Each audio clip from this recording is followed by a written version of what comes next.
ॿिए पासे नासरीन अवां खे आगाह कयूं त वज़ीर आज़म जे उहिदे लाइ नामज़दगी काग़ज़ अॼु जमा कराया वेंदा। जांच पड़ताल बि अॼु ई मुकमल थींदी। सुभाणे इतिहादी जमायत जे उम्मीदवार शहबाज शरीफ़ ऐं सुन्नी इतिहाद काउंसिल जे उमर अयूब विच में मुक़ाबिलो थींदो। ख़बर अवां सां शेयर कयूं पिया। वज़ीर आज़म जे उहिदे लाइ नामज़दगी काग़ज़ अॼु जमा कराया वेंदा।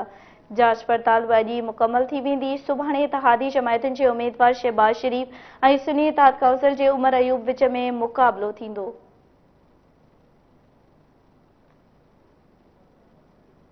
ख़बर अवां सां शेयर कयूं पिया। वज़ीर आज़म जे उहिदे लाइ नामज़दगी काग़ज़ अॼु जमा कराया वेंदा। जांच पड़ताल बि अॼु ई मुकमल थींदी।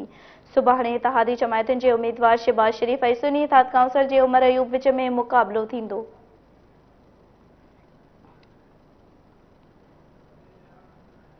इन हवाले सां वधीक अपडेट मालूम कंदासीं। ब्यूरो चीफ नज़ीर चारण लाइन ते मौजूद आहे। जी नज़ीर, आगाह कजो।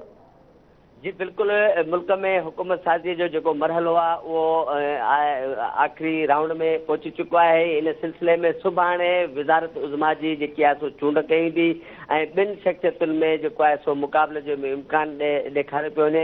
एक तरफ़ जेको हुकूमत तरफ़ां ऐं इतिहादी पार्टियुनि तरफ़ां अॻूणो वज़ीर आज़म शहबाज शरीफ़ उम्मीदवार नामज़द थियल आहे, जॾहिं त सुन्नी इतिहाद काउंसिल जेके जंहिंमें PTI जा आज़ाद उम्मीदवार बि शामिल आहिनि। PTI जो जेको उम्मीदवार आहे उहो उमर अयूब जेको आहे सो वज़ारत उज़मा जे लाइ नामज़द कयो वियो आहे। ॿिन्ही जे विच में जेको आहे सो सुभाणे आचर जे ॾींहुं क़ौमी असेंबली में जेकी आहे सो वज़ारत उज़मा जी चूंड कई वेंदी। इन सिलसिले में इस्लामाबाद में सिक्योरिटी जा इंतज़ाम इंतिहाई सख़्त कया विया आहिनि ऐं क़ौमी असेंबली जी जेकी सुभाणे चूंड थींदी वज़ारत उज़मा जे हवाले सां उन्हनि माण्हुनि खे सिर्फ़ु इजाज़त हूंदी जेके असेंबली जा मेंबर हूंदा ऐं ॿियो जिन खे पास जारी कई वई आहे। बिना पास ऐं बिना सुञाणप कार्ड जे कंहिंखे बि जेको आहे सो असेंबली जे आहते या असेंबली जे अंदरि दाख़िल थियण जी इजाज़त न हूंदी।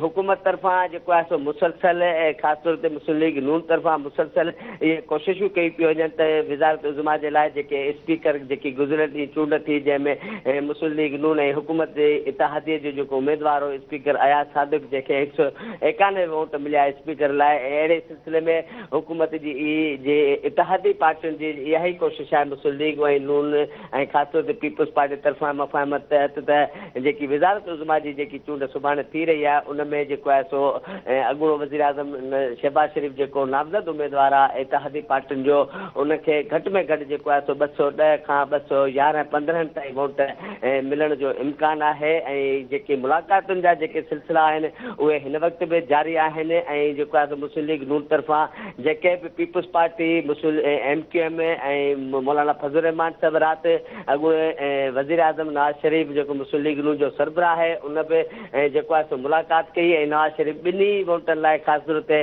सुभाणे जेकी वज़ारत उज़मा जी चूंड थी रही आहे जंहिंमें शहबाज शरीफ़ उम्मीदवार आहे उन लाइ बि मौलाना फज़लुर रहमान खे वोट ॾियण जी जेको आहे सो दरख़्वास्त कई। उन सां गॾोगॾु सदारती जेकी चूंड 9 तारीख़ थी रही आहे उन में बि जेको आहे सो अॻूणे सदर आसिफ अली ज़रदारी लाइ नवाज़ शरीफ़ मौलाना फज़लुर रहमान खे जेको आहे सो वोट ॾियण जी दरख़्वास्त कई आहे। सुभाणे जेको आहे सो क़ौमी असेंबली जो इजलास 10 वॻे शुरू थींदो ऐं मेंबर जेके आहिनि सो उहे पहुचण जो सिलसिलो सुभाणे 10 खां शुरू थींदो ऐं वोटिंग ज़रिए जेको आहे सो कराई वेंदी। जेकी आहे सो रूल्स ऑफ वोटिंग तहत जेको आहे सो वज़ारत उम्मीदवार जेके 2 आहिनि उन्हनि में मुक़ाबले जो इम्कान आहे।